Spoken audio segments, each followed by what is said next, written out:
Giyera is real. Lavender Fields. Pinatoob ang ratings ng Widow's War.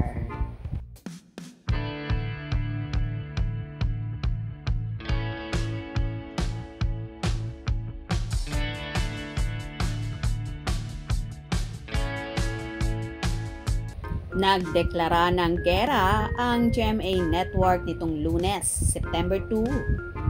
Giyera na sa GMA Prime, pahayag ng GMA sa kanila mga promo teaser at art card. Hindi lang sa mga social media account ng GMA nag-post ng nasabing mga art card, pati na rin ang mga Kapuso Star ay game na post ng giyera na sa GMA Prime. At ilan pa sa kanila ay nagpalit pa ng profile picture na may giyera na DM. Napansin nga ng mga netizen na parang may kinalaman sa pagsisimula ng kapamilya seryeng Lavender Fields, ang palabang promo ng Kapuso Network. Pinagbibidahan kasi ni Jody Santa Maria ang nasabing serye na kilala sa pagkakaroon ng mga high rating shows. Idinagdag pa na bida rin si Janine Gutierrez sa serye, na bumida rin sa phenomenal seryeng Dirty Linen at ang nagbabalik na si Jericho Rosales. Maliban sa makakatapat ng Lavender Fields ang Widow's War, ay ito rin ang pagsisimula ng giyera sa pulang araw. Pero ayon sa NUTAM, people ratings na nilabas ng AGB Nielsen Philippines, ay naging talunan ang Kapuso Network sa naganap na giyera sa Primetime TV.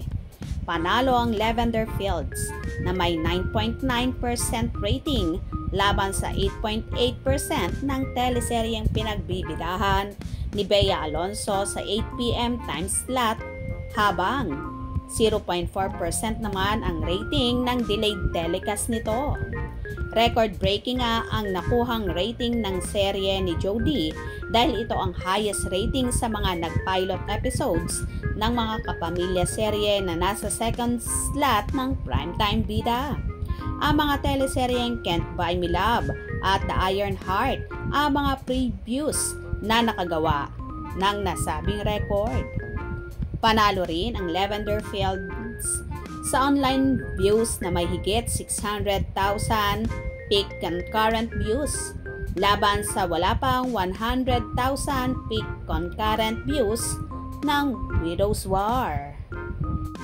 Masasabi ngang giyera ang naging tapatan ng Lavender Fields at Widow's War nina Jody Santa Maria at Bea Alonso. Kaya naman so excited na ang mga televiewers kung sino nga ba ang mangunguna sa rating sa mahabang panahon. Kung nagustuhan nyo ang video na ito, comment down below.